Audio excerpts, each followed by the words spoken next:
자, 선박보험 약관 지난 시간에 이어서 하도록 하겠습니다. 지난 시간에 이제 뭐 항해 약관하고 항해 종료 받고 그리고 이제 담보 위험 13가지 담보 위험에 대해서도 살펴봤습니다. 지금 오늘 시간에 볼 내용들은 이제 선박 약관의 뒷부분에 해당되는 내용인데, 뒷부분에서 좀 중요한 거는 충돌 배상 책임 손해 약관입니다. 그 부분은 뒤에 자세하게 또 한번 다룹시다.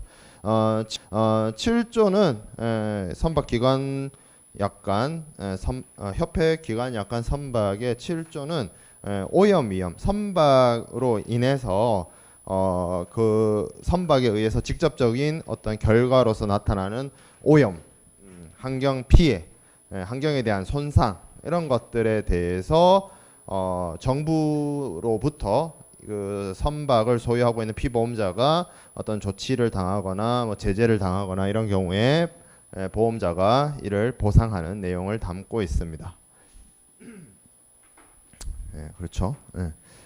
자, 그다음에 이제 8조가 문제되는 이제 4분의 3 충돌 손해에 대한 배상 책임 약관인데, 내용이 좀 많아요. 내용이 좀 많고 해서 여기 뒤쪽에 28번 슬라이드부터 내용을 좀 요약 정리를 해놨어요.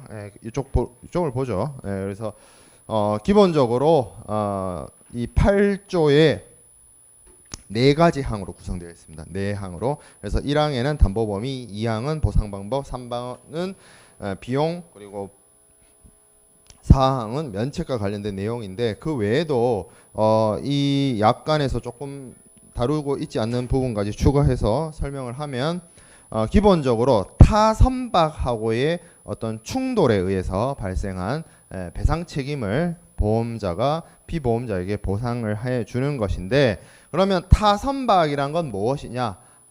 보험에 부보된 그 선박을 제외한 나머지 선박들을 얘기를 하는데, 모든 걸 다 포함하는 것은 아니고, 여기에 볼드로 표시되어 있는 것처럼 사람이나 재산을 운반, 운송하기 위해서 사용되는 것으로서 항해용에 사용되는 어떤 구조물을 의미를 합니다.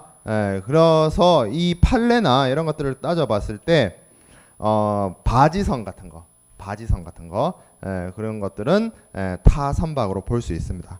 근데 뭐 비행정이라든지, 우리나라에서 비행정 잘 보기 힘든데 바다에서 이렇게 물 위로 뜨는 그 비행기 같은 걸 말해요.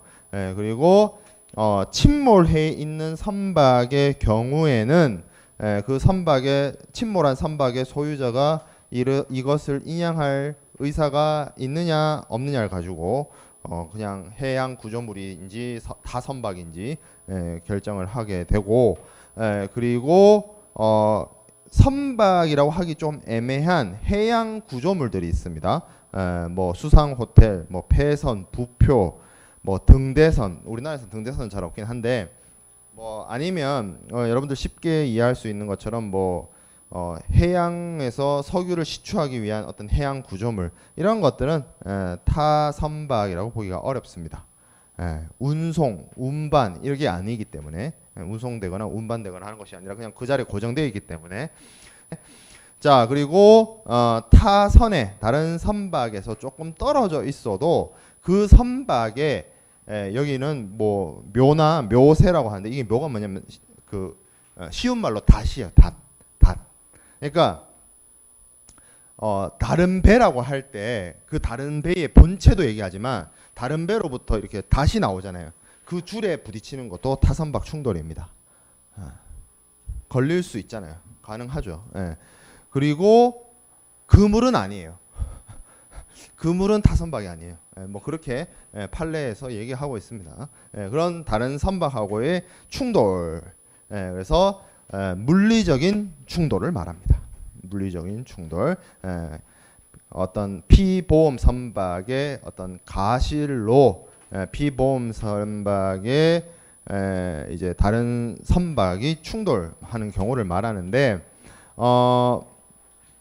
만약에 이게 물리적인 현실 접촉이라고 하는데, 이런 현실 접촉 없이 뭐 다른 문제가 발생했다라고 한다면 보상 책임이 없고요.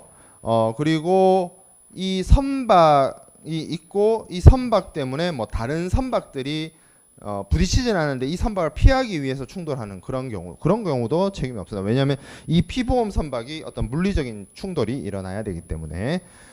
그리고 이런 다른 선박하고의 충돌을 하게 되면 물어줘야 되는, 쉽게 말해서 물어줘야 되는 그 책임이 생겨나는데 이게 이제 배상 책임이죠. 그런 상대방 선박의 소유주, 선주에게 어떤 배상을 해야 되는 손해배상의 의무가 생겨나게 되면 그 금액에 대해서 보험자가 부보를 하게 된다라는 겁니다.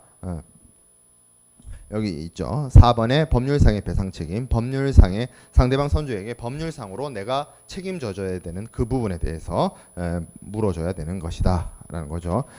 자, 그리고 이 대상이 되는 손해는 타선상의 어떤 재물의 멸실이나 손상, 그러니까 다른 선박에 있는 하물이겠죠. 다른 타선상의 재물이란 게 다른 선박에 실려 있는 하물을 말합니다. 그래서 그러한 선박 내지는 그 선박에 실려 있는 하물의 손상. 그래서 우리가 쌍방과실 충돌 약관 할 때 그 얘기를 했어요. 그 쌍방과실 충돌 약관을 적용하는 게 뭐 때문이다? 그 선박에 타고 있는 하물이 문제였어요. 그 선박에 타고 있는 하물 말고 저쪽에 부딪힌 선박 있죠. 부딪힌 선박과 그 부딪힌 선박에 실려있는 하물은 쌍방과실 충돌 약관으로 얘기할 게 아니에요. 적용 대상이야. 어디가 적용 대상이 돼요? 여기죠, 여기. 4분의 3 충돌 배상 책임으로 인해서 물어주는 겁니다.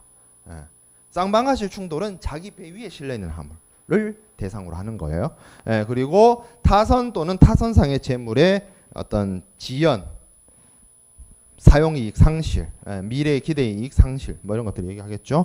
그리고 타선이나 타선상의 재물의 공동훼손이나 구조료나 뭐 구조비용 뭐 이런 것들 발생하게 되면 여기 대해서도 법적인 책임을 져야 된다. 자, 그리고 이 약관에 보면 이런 표현이 나옵니다. 피보험자가 지불한 금액을 보험자가 보상한다. 보통은 우리가 적하보험 얘기할 때 그런 얘기를 많이 했어요. 뭐 보험 계리사나 손해사정인이나 이런 사람들이 나중에 계산을 해가지고 뭐 보상금이 나오고 손해배상 청구해가지고 손해배상 청구를 하면 너무 시간이 많이 걸리니까 일단 보험회사로부터 보험금 받고 그 대위권이 발동해서 보험회사가 손해배상 청구권을 가져서 그 사람한테 손해배상 청구하고 뭐 이런 얘기를 많이 했어요. 근데 이 4분의 3 충돌 배상 책임에서는 일단 뭐라고 얘기하고 있냐면 보험회사가 먼저 보험금을 주는 게 아니고요. 이 사고를 낸 피보험자가 일단 먼저 물어줍니다. 물어주고 그 물어준 금액에 대해서 보험회사가 피보험자한테 금액을 지급하도록 하고 있습니다. 뭐 다른 이견이 있는데 그거까지는 너무 깊게 들어가지 맙시다. 이거 뭐 사실 서드파티 액트라는 게 영국 법인데 저것도 지금 개정돼 가지고 최근에 이슈가 좀 있긴 하지만 우리가 뭐 거기까지는 문제가 너무 깊게 들어가는 것 같고, 일단 이런 거죠. 다른 적하보험에서는 보험회사가 먼저 보상을 해주는 것이 시작이었는데 여기서는 피보험자 네가 일단 돈을 물어줘. 그 물어준 거 보험회사가 줄게. 이렇게 바뀐다는 거죠. 큰 차이가 있습니다. 그죠? 자, 그다음에 가실 비율. 우리 뭐 여기서 뭐 교통사고 내본 사람이 있는지 모르겠는데 교통사고를 내면 가실 비율이라는 게 나옵니다. 해상사고도 마찬가지로 가실 비율이 나옵니다. 그거는 피보험자가 정하는 것도 아니고 보험자가 정하는 것도 아니고 보통은 뭐 각국의 법률에 따라서 다르지만 우리나라나 이런 데서는 뭐 해양안전심판원, 뭐 이런 해양경찰, 뭐 이런 데서 여러 가지로 이 가실 비율을 결정을 해가지고 가실 비율에 따라서 손해배상에 대한 책임을 지게 되는 거죠. 뭐 여기 뭐 이런 얘기 있죠. 법규나 충돌 예방 규칙을 어느 정도 지켰느냐, 뭐 이런 것들이 이제 가실 책임이 나타낼 수 있다, 뭐 이런 얘기 나와 있습니다. 자, 그다음에 보상 한도액은 이 약관의 이름만큼이나 4분의 3, 75% 만큼만 보험회사가 보상을 해줍니다. 그러니까 앞에서 우리가 얘기했던 것처럼 피보험자가 물어줄 돈이 있어요. 다른 사람한테 법적인 책임을 져가지고 손해배상을 해줘야 돼요. 그러면 내가 100을 주게 되면 일단 100을 줘요. 그리고 사후에 보험회사가 어떻게 한다? 75를 주는 거야, 나한테. 그러면 나머지 25%는요. 자기 스스로 그냥 알아서 메꿔 넣던지 아니면 뒤에서 보게 될 선주들의 어떤 상호 공제 조합인 P&I 클럽을 통해서 나머지를 보상을 받던지 아니면 나 이거 그냥 귀찮아. 이것도 보험회사 네가 좀 해결해 줘. 이것도 선택은 할 수 있어요. 근데 약관 자체가 약관 이름 자체가 4분의 3이잖아요. 기본 세팅이 75%예요. 근데 선주가 선택으로 나는 다 받고 싶어. 나 100 다 받을래. 하려면 할 수는 있어요. 저도 어떤 뭐 외국 서적이나 뭐 이런 걸 통해서 할 수 있다란 얘기는 들어봤는데 실제로 한 사례는 못 봤어요. 무슨 얘기인지 알겠죠?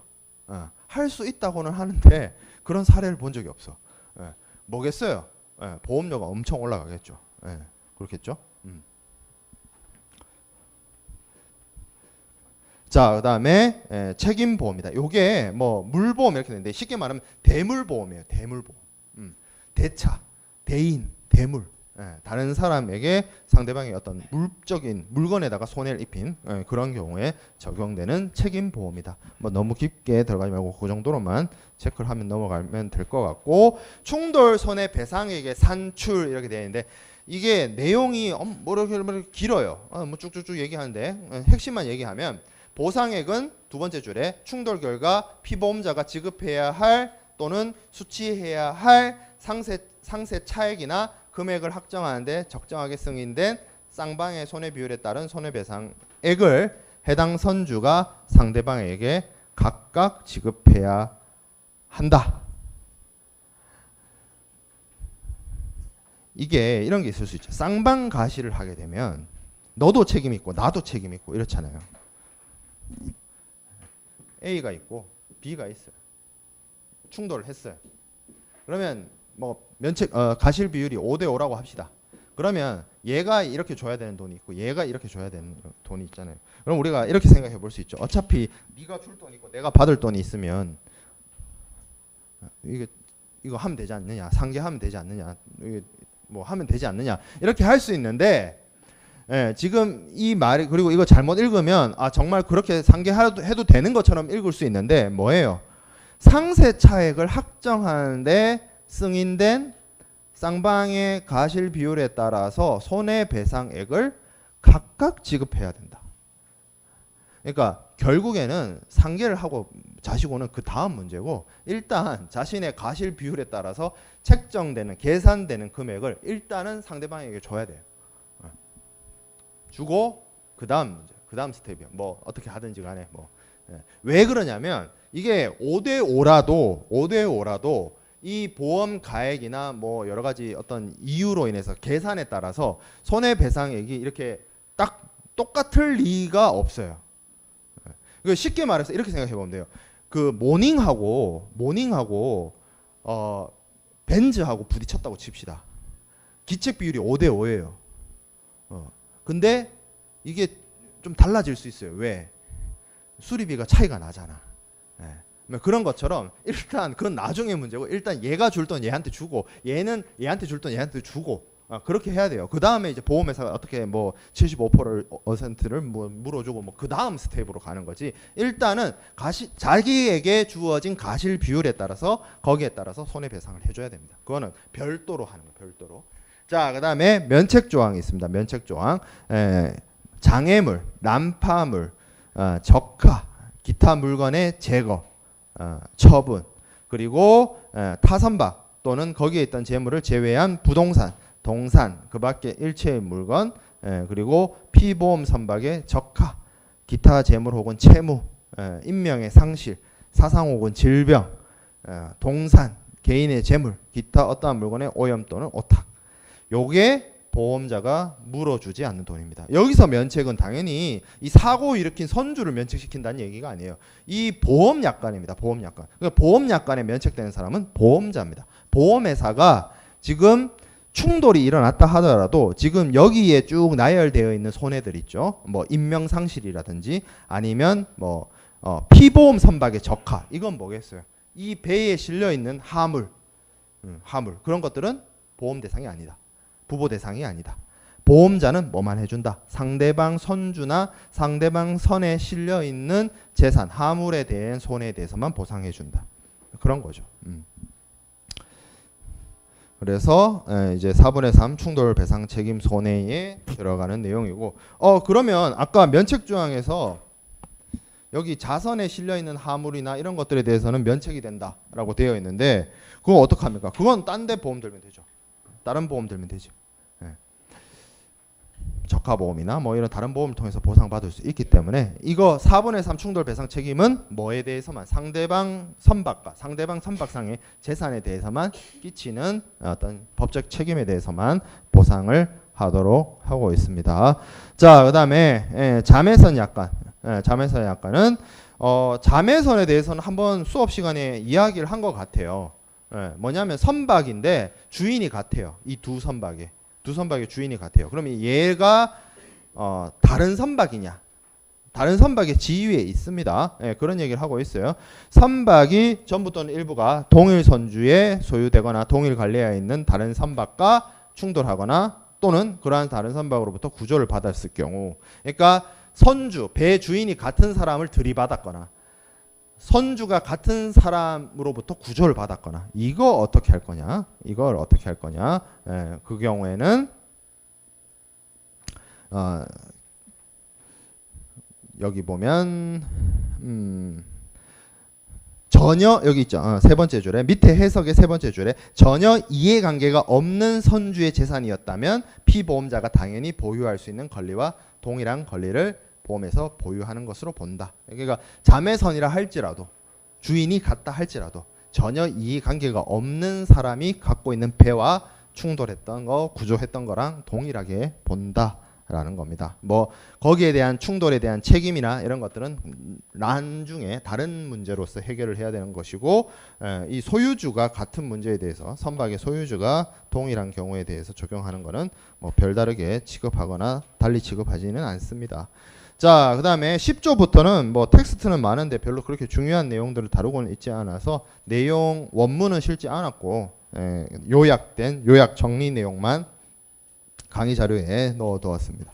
자, 그래서 10조부터 볼게요. 사고 통지 및 입찰입니다. 이거는 보험사고, 선박의 보험사고가 발생하게 되면 피보험자가 보험사에게 이거를 알리고 그 보험자로부터 뭐 지정된 아니면 양 당사자들 사이에 어떤 합의된 수리 장소나 수리 회사를 결정해야 된다는 내용을 담고 있습니다. 만약에 여기 나와 있는 것처럼 피보험자가 어떤 손해배상액이나 이런 것들을 키울 목적으로 일방적으로 조선소 수리 장소나 수리 회사를 결정하게 되면 보험회사가 소위 말하는 눈탱이를 맞을 수 있어요. 이게 뭐 선박이란 게 한두 푼 하는 것도 아니고 선박 자체가 가격이 매우 비싼 가치가 있는 것이기 때문에 수리 비용도 엄청 많이 나옵니다. 그렇기 때문에 이 부분에 대해서 보험회사가 지정을 하든지 아니면 보험계약 체결할 때 지정된 수리 장소 이런 것들을 정하는 내용을 담고 있습니다. 자, 그 다음에 공동훼손 및 구조, 선박에 대해서 공동훼손에 대한 사항을 규정을 하고 있습니다. 그래서 공동훼손이 발생하게 되면 뭐 분담금이라든지 아니면 희생손해에 대해서 보험자가 당연히 보상하고 뭐 분담 청구권을 이제 보험자가 행사하고, 이거는 뭐 어떻게 보면 적하보험에 관련된 내용과 비슷합니다. 이게 선박도 그렇잖아요. 그 선박은 공동훼손이 안 일어난다고 생각할 수도 있는데 선박이 기본적으로 장사를 하는 거는 이 물건을 목적지까지 안전하게 운반을 해서 그 운임을 획득하는 거예요. 그래서 만약에 정말로 실제로 선박의 일부의 희생을 통해서 선박의 무게를 줄여야 되는 선택을 해야 된다라고 한다면 보통 어떤 선사나 선주나 선장 입장에서는 운반 중인 화물을 버리는 거는 정말 최후의 수단이에요. 뭐부터 버리냐면 선박 구조물부터 버립니다.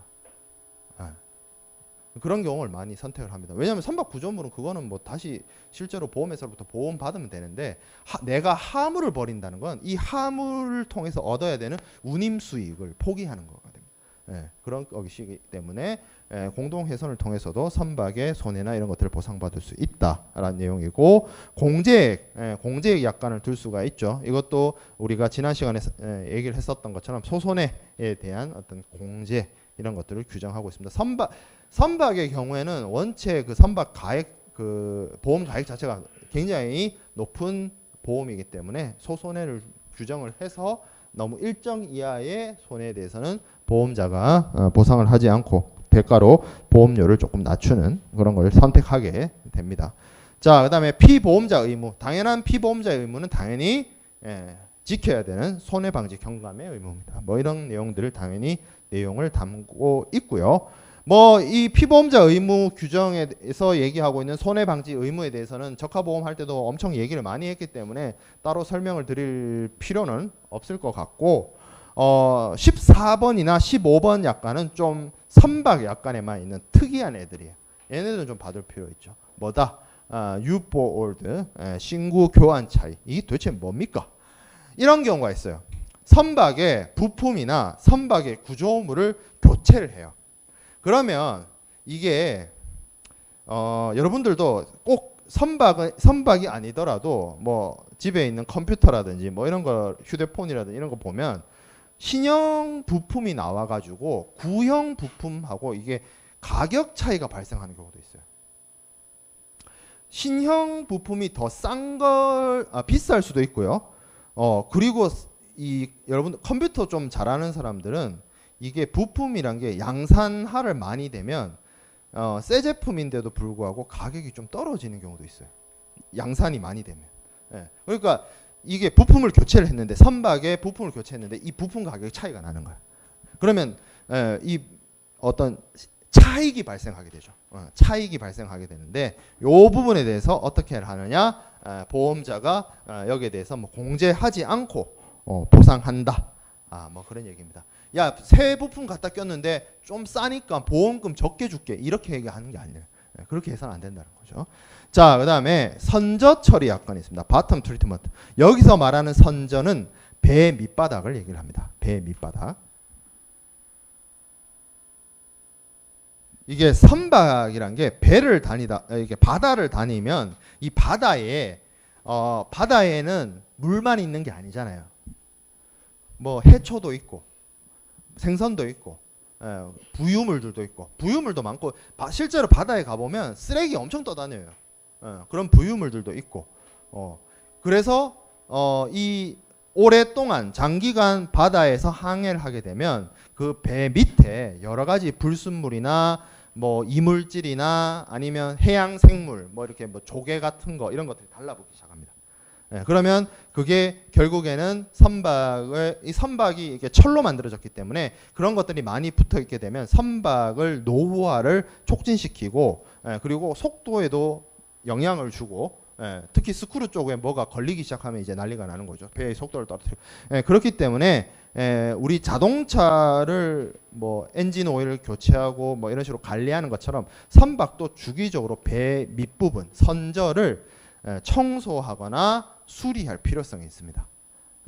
거기에 그러한 작업을 하는데 발생하는 여러 가지 청소 그런 것들에 대해서 보험을 통해서 보상 청구를 할 수 없습니다. 이거는 그냥 어떻게 보면 자동차 오일 간다라는 거랑 거의 비슷해요. 그래서 선박을 유지 관리하는 거예요.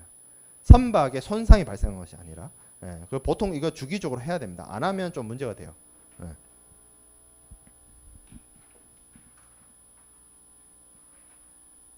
요새 그 인기 있는 게임 중에 그거 있어요. 그 로스트 아크라고 있는데 전 안 합니다. 전 안 해요. 들어갈 수가 없어서 안 해요. 뭐 맨날 뭐 친구들 하는데 그거 보니까 이렇게 제 친구가 하는 거 이렇게 보니까 배 타고 다니더라고. 배 타고 다니는데 배를 타고 다니면 사고가 안 나도 계속 수리를 해줘야 되더라고. 그런 거는 실제 선박의 그 운영 환경을 그대로 가져간 거죠. 실제로 그래요. 배가 정말로 사고가 안 나도 어느 기간이 되면 조선소로 들어와가지고 이게 올려가지고 밑에 청소하고 다 작업을 해야 됩니다. 주기적으로. 그거 필요해요. 예, 그런 작업을 할 때 그거는 선박 유지의 보수와 관련된 거라서 보험의 청구 대상이 되지 않는다. 예, 그 얘기입니다. 자, 그 다음에 급여 및 유지비. 급여라는 거는 당연히 선장선의 급여입니다. 예, 그리고 선박을 운영하는 데 있어서 앞에서 이제 뭐 보수, 선저에 대한 보수도 얘기를 했지만 이 선박에 여러 가지 유지하기 위한 비용이 들어갑니다. 뭐가 있을까요? 뭐 유류도 있을 것이고 기름, 연료, 아니면 이제 선장 선원들의 어떤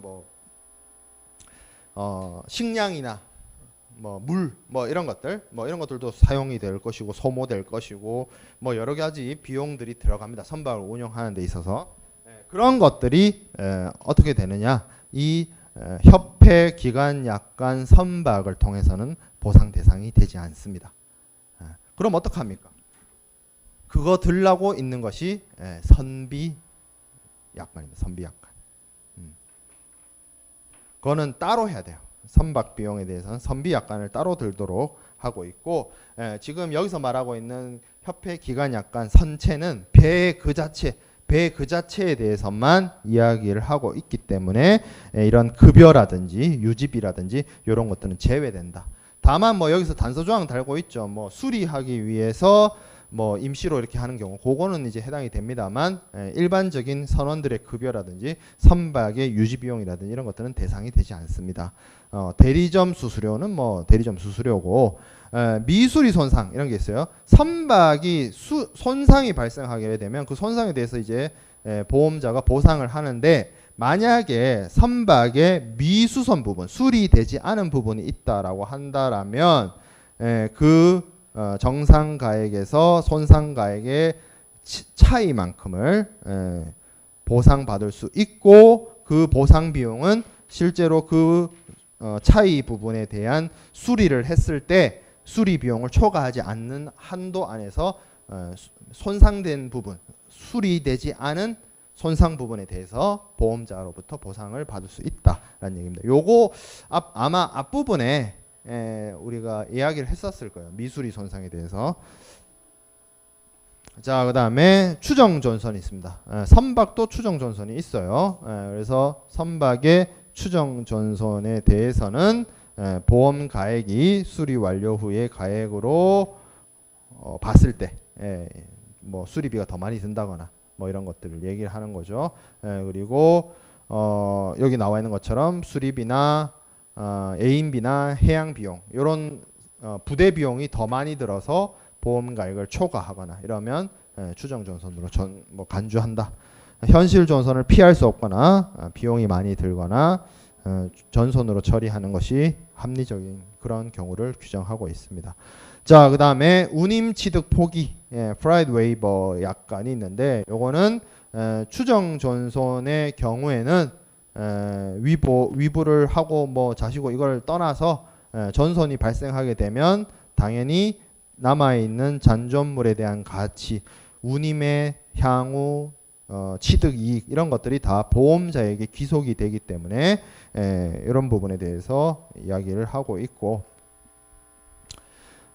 그리고 선비 21번 이거는 이제 원문이 안 나와서 이렇게밖에 얘기를 못 하는데 이 선박의 여러 가지 부대 비용에 대한 보험 부보가 25%를 초과해서는 아니 된다. 그런 내용을 담고 있습니다. 그리고 그 사유를 여기 적어놨어요. 제가 피보험자가 보험에 부보할 때 선박 가액의 일부만을 분손 담보 조건으로 부보하고 나머지 가액을 선비 증액 보험의 전손 담보 조건으로 부보해서 보험료를 줄이는 선택을 하였는데도 불구하고 전손 발생 시 선박 가액 전액을 보상받게 되는 불합리성을 방지하고 중복보험이나 도박보험을 예방하기 위한 거다. 중복보험, 도박보험을 예방하는 거. 그러니까 선체가 배가 있고 선비가 있다 그랬어요. 그리고 실제로 약관으로는 선비 증액 약관인데 이 선비에 해당되는 게 앞에서 있었던 급여라든지 뭐 부속품 아니면 뭐가 있을까요? 유지비, 소모품, 기구, 장비 뭐 이런 게 해당이 된다고 칩시다. 그리고 선박의 가치가 증액됐을 때, 선박 가치의 증액 이런 것들에 대해서 이제 보험 부보를 하는데 이 선비 증액 보험은 선체 보험의 가액의 25%를 넘으면 안 돼요. 이유가 예전에는 이 25% 금지가 없었어요. 25% 금지가 없을 때 어떤 일이 벌어졌느냐? 선체 보험을 최소로 들어요. 이거를 최소로 들고 선비 증액을 이걸 최대로 드는 거예요. 사실상 선비 증액에 대한 그 보험 가액이 아무래도 배 그 자체의 보험 가액보다 낮기 때문에 이거를 전손 담보, 그러니까 선비 증액을 전손 맥시멈으로 들어 최대 한도로 들고 그리고 선체를 최소로 들면 당연히 보험료가 선체 보험을 전손 보험으로 들었을 때보다 낮습니다. 이거 배가 훨씬 비싸니까. 얘가 훨씬 비싼 물건이니까. 근데 실제로 해상 사고가 났을 때 지금 여기 선비에 해당되는 것들이 전손 보험으로 묶여 있기 때문에 전손 사고가 났으면 이런 부분을 통해서 전손 보험금을 타고 그리고 전손이란 게 우리 선박의 선체 보험 보면 여러분들 앞에 선체 보험 봤었죠. 조건 쭉 봤었죠. 그리고 거기 제일 첫 번째가 뭐였어요? TLO였죠. 그리고 맨 밑에 이름 쭉 긴 거 있었죠. 이 네 가지의 공통된 게 뭐였냐면 전손은 다 해줬어요. 최소 조건으로 들어도 전손은 다 해줬다고. 그러니까 여기는 전손을 들어도 여기는 최소로 들어도 돼. 어차피 전손이 나면 다 돼. 그리고 여기는 맥시멈으로 해. 그러니까 이거를 맥시멈으로 했을 때보다 이렇게 해버리면 훨씬 보험료 싸면서도 전손 사고가 발생했을 때 피보험자가 얻을 수 있는 보험료가 큰 거예요. 그래서 어떻게 했다? 이거를 제한을 합니다. 선비 증액 보험을 요만큼까지만, 25%까지만. 25%가 없을 때는 이거를 맥시멈으로 잡는다니까. 최대 한도로 잡아요. 이게 훨씬 보험료 쪽이 싸니까. 이거 해봐야 선비, 선원들 급여, 뭐 부속품, 유지비 이거 보험 가액 자체가 아무리 더 해봐도 이거에 미치지 못하잖아요. 그런데도 불구하고 이거는 100% 이거하고 거의 유사하게 보험 가액을 높여서 보험료를 책정하면 아주 낮은 가격에 보험을 들 수 있는 문제가 생겨서 나중에 이 협회 기간 약관 선체 뭐 이런 것들로서 이제 현대에 들어오고 나서는 선비 보험에 그 들 수 있는 보험 가액 자체를 아예 이런 애들의 가치라기보다는 한도를 선체 가격의 25%라는 제한 규정을 두기 시작했습니다. 그러한 이유 때문이에요. 꼼수죠, 일종의 꼼수. 그거를 막기 위해서 선비 약관이 있습니다.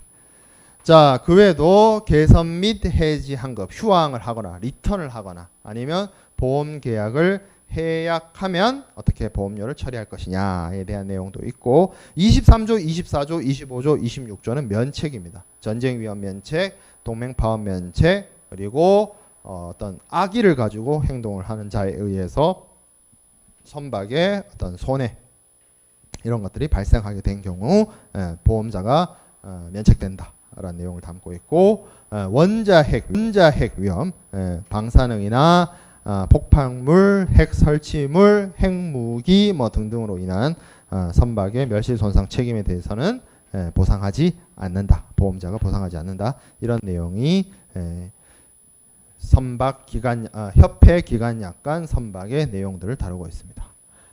조금 내용이 적하 보험하고도 유사하지만 선박 보험만의 여러 가지 독특한 내용들이 있습니다. 대표적으로 뭐 신구 교환 약관이라든지 선저 처리 약관이라든지 선비 약관이라든지 이런 것들은 굉장히 적하 보험과는 차별되는, 그리고 뭐 또 있었죠. 4분의 3 충돌 배상 책임 손해 이런 것들은 굉장히 선박 보험만이 갖고 있는 특이한 독창적인 내용들이다. 나머지들은 뭐 손해방지 경감 의무라든지 추정 전선이라든지 이런 것들은 적하보험하고 내용이 거의 대동소이하고 큰 보험 논리상 큰 문제는 차이점은 없었습니다. 자, 그 다음에 이제 우리가 보게 될 내용은 P&I 클럽입니다. P&I 클럽. 중간중간에 선박보험 혹은 적하보험을 하면서도 제가 이제 얘기를 많이 했었는데, P&I 클럽은 선주협회, 보통 우리나라에서는 선주협회란 이름으로 있고요. 선박을 소유하고 있는 선사나 개인 선주들의 손해배상을 위한 어떤 뭐라고 할까요? 좀 딱히 그 말이 안 떠오르는데 상호공제조합 형태입니다. 상호공제조합. 계모임이라고 하기엔 조금 규모가 엄청 크고요. 계모임이라 하기에는 너무 커 규모가. 그래서 선박보험과 더불어 선사들이 서로 간에 어떤 일종의 기금을 각출을 해서 어떤 사고나 위험으로부터 이 멤버들을 보호하고 배상액을 대신 줄 수 있도록 돕는 그런 것을 P&I 클럽이라고 합니다. 그래서 P&I 클럽 내지는 P&I 보험 이런 것들을 통해서 선박이나 선박의 운용을 통해서 발생할 수 있는 손실 아니면 제3자에 대한 어떤 손해배상 책임 이런 것들에 대해서 P&I 클럽이 선주에게 보상 혹은 배상을 할 수 있도록 돕는 것입니다. 그래서 이게 보험하고는 좀 다르죠. 왜냐하면 보험회사는 별개의 독립된 사업체인 보험회사가 보험을 인수하는 그런 형태가 되는데 P&I 클럽은 만약에 어떤 선주가 P&I 클럽을 통해서 자신의 어떤 손해배상 책임이라든지 화물에나 선박의 멸실에 대해서 P&I 클럽으로부터 어떤 보상을 받는다라고 치면 이 P&I 클럽에 자신이 멤버이자 구성원이자 자기가 기금을 각출한 멤버란 말이죠. 그러니까 친구들 사이에 어떤 계모임 같은 성격이 있는 거죠. 돈을 이렇게 각출해서 누가 문제가 생겼어요. 뭐 상을 당했어요. 사고를 당했어요. 여기 계금으로 도와줘요. 딱 그거예요. 근데 이게 규모가 계모임이라고 할 수 없을 정도로 큰다는 게 문제지. 그죠? 그래서 선주는 선박사고 발생 시 여러 가지 배상 책임을 부담해야 되지만 하주에 대한 책임, 충돌 상대선, 화물에 대한 책임, 선원에 대한 책임 이런 것들이 배상 책임이 너무 크고 그리고 민간 보험업자로부터 전액을 보험받는 게 어렵고 왜 어려워요? 약관 자체 우리 봤잖아요. 방금 4분의 3, 75%만 해주잖아요. 전액을 보상받는 것이 어렵고 그렇기 때문에 나머지 25% 같은 거 그런 것들을 대비하기 위해서 P&I 클럽이 만들어졌다라고 보면 됩니다. 뭐 수업 시간에도 얘기를 했다시피 보험회사만큼이나 이 많은 선박을 운영하고 있는 선사들이 기업 규모나 회사의 어떤 자산이나 이런 것들이 절대 꼴리지가 않아요. 보험회사에게 뭐 아쉬운 소리 할 이유가 없어요. 자기들끼리 모여서 기금 만들어서 우리끼리 서로 돕자 이런 취지로 시작한 겁니다. 그래서 P&I 클럽이 일종의 선주들끼리의 공제조합, 비영리 단체로서 회원제입니다. 당연히 회원제고 이 회원 멤버가 되려면 당연히 기금을 내놔야 될 것이고 그리고 이 멤버들 중에 누구 하나가 손해가 발생하게 되면 P&I 클럽이 손해배상액을 보상하게 되는 그런 경우입니다. 우리나라의 경우에는 앞서 얘기한 것처럼 선주협회가 있고요. 그 선주협회에 여러 선사들이 참여하고 있습니다. 여러분들이 알만한 거의 대부분의 선사들 혹은 뭐 중소 뭐 해상운송 회사들이 참여해가지고 P&I 클럽 혹은 우리나라의 경우에 선주협회를 구성하고 있습니다. 그래서 이러한 P&I 클럽이 운영하는 P&I 보험의 뭐 여러 가지 담보 위험이나 이런 것들 좀 살펴보면 뭐 그렇게 큰 차이가 있는 건 아닌데 일반적으로 보통은 불가항력적인 해상사고, 화물 고유하자, 선원의 항해 가실 불가망성, 화물 취급상의 부주의 이런 것들이죠. 근데 뭐 여기 나와 있는 것처럼 뭐 화물 고유의 하자나 뭐 이런 것들은 크게 문제가 안 되는데 불가망성이라든지 선박의 가망성을 갖춰야 되는 건 보통 선박을 운용하는 사람이 되기 때문에 문제가 될 수 있죠. 그리고 화물 취급상의 부주의, 화물을 취급을 선사 운영하는 입장에서 제대로 못해가지고 문제가 발생한 경우, 이런 경우에는 보통 보통 이렇게 선주들이 문제가 생겨서 선주들이 책임져야 되는 내용들이에요. 그러니까 보험회사가 해주는 내용들이 아니에요. 선박이 선박이 항해를 견딜 수가 없어. 그러면 우리 뭐 있었어요? 협회 적하약관에 5조에 불가망 부적합 면책이 있었잖아요. 보험회사 면책이에요. 그런 거. 그런 거 어떡할 거냐 이거야. 그러면 선주가 책임져야 되는데 그런 경우에 P&I 클럽을 통해서 이 선주의 배상 책임이나 보상을 할 수 있다라는 겁니다. 그리고 이렇게 선주가 P&I 클럽에 가입이 되어 있으면 P&I 클럽이 선주에 대한 어떤 그 배상 책임 이런 것들에 대해서 보상을 해주는 거죠. 그리고 하주에 대한 책임, 운송인의 기책 사유에 의해서 화물이 손상된 경우 보통 하주는 적하보험에서 보상받고 보험업자는 구상권을 대위해서 선주에게 보상액을 청구한다라고 되어 있어요. 이게 그거죠. 적하보험에서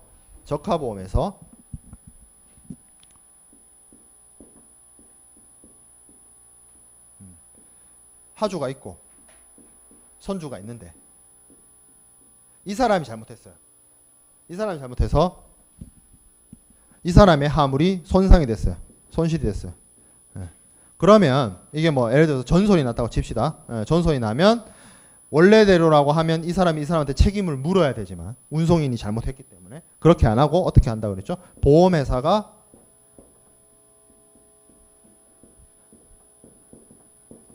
보험금을 지급하고 그러면 이 전손에 대한 보험금을 지급하기 때문에 보험금 지급과 동시에 뭘 획득한다? 대위하게 된다 그랬죠.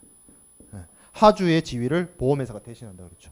그래서 이 보험회사가 어떤 권리를 가진다? 제3자에 대한 손해배상 청구권을 가진다. 그래서 이렇게 손배를 하게 되죠. 그러면 선주는 꼼짝없이 보험회사한테 토해내야 되죠. 그죠? 이거 어떻게 한다?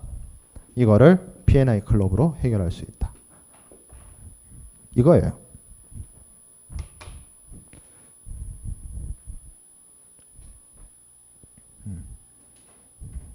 그래서 뭐 당연히 뭐 안전장치로서 있는 거죠. 뭐 그리고 이게 당연히 이런 부분에 대해서 보험을 든다거나 하는 것들도 어렵고 결국에는 보험 회사를 상대로 싸워야 되는 문제이기 때문에 P&I 클럽의 도움을 받는다라는 거죠. 그리고 충돌 상대선 적하에 대한 책임. 이거는 우리가 앞에서 본 협회 기간 약관 선박에 있는 8조에 있는 4분의 3 충돌 배상 책임 손해로 해결을 할 수 있고 그 약관으로 해결하지 못하는 4분의 1에 대해서 P&I 클럽으로 해결을 한다. 그리고 제3자 선원에 대한 책임, 뭐 부두 노동자라든지 선원이라든지 이런 사람들에게 미치는 인적 손해에 대한 책임도 P&I 클럽으로 한다.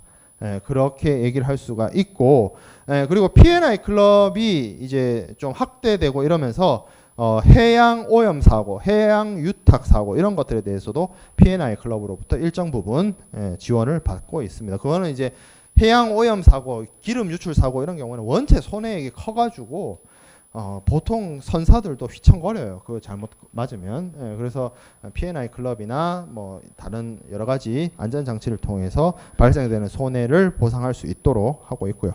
P&I 클럽도 면책 위험이 있습니다. 어떤 경우에 방사성 물질과 같은 면책 위험을 규정하고 있어요. 전쟁, 동맹파업, 핵무기 이런 것들에 대해서는 면책이 된다. 그러니까 이런 사안들은 뭐 선박보험이 됐든 P&I 클럽이 됐든 뭐 가리지 않고 면책을 한다라는 거죠. 그래서 P&I 클럽을 자세하게 다룰 필요는 없지만 이 선박보험에서 우리가 살펴봤던 것처럼 선주들이 보상받지 못하는 여러 가지 그 부분들 그리고 민간보험회사가 해주지 않는 여러 가지 몇 가지 부분들에 대해서 선주들끼리 재력 있고 자산 있는 선주들끼리 자신들끼리 상호 공제 조합을 만들어서 실제로 손해가 발생한 멤버를 돕는 방향으로 문제를 해결하고 있다 정도로만 체크하면 될 것 같습니다. 이렇게 해서 선박보험에 대해서 살펴봤습니다. 선박보험이 사실은 이 우리가 수업 시간에 다룬 내용보다 훨씬 많은 내용이 있습니다. 뭐 자세하게 들여다보려고 그러면 적하보험만큼이나 내용이 많지만 앞서 수업 시간에 얘기했던 것처럼 어느 정도 개괄적인 내용에서 살펴봤고, 다음 시간에는 이제는 이 과목의 이름이 해상보험론인데 다음 시간부터는 이제 해상보험하고 전혀 상관없어요. 이제 해상보험 끝났어. 요번 주로서. 다음 주는 뭐냐면 무역보험과 항공화물에 대한 보험을 다룰 겁니다. 다른 학교 같은 경우에 다른 대학교에서는 이 관련 수업을 해상보험론이라고 안 하고 무역보험론이라고 해가지고 수업을 개설해가지고 진행하는 경우가 많아요. 왜 그러냐면 지금 물품의 이동이 꼭 해상 운송으로만 이루어지는 것이 아니라 비행기를 통해서도 수출입을 하잖아요. 그러면 그 비행기를 통해서 수출입을 하는 화물의 경우에 당연히 보험을 들거든요. 그 항공보험이에요. 항공보험, 항공화물보험. 그래서 항공화물보험에 대한 어떤 기본적인 내용들을 좀 살펴볼 것이고, 그리고 보험이지만 일반적인 민간 기업이 운영하는 보험이 아니라 우리나라 정부가 정책보험으로서 운영하는 보험이 있습니다. 그게 이제 한국무역보험공사가 운영을 하는 수입보험, 수출보험 이런 것들이 있는데 그런 부분에 대해서 좀 자세하게 다음 시간부터 학습을 하도록 하겠습니다. 오늘 여기까지 하고 실질적으로 해상보험은 오늘로써 끝났다. 다음 시간에 봅시다.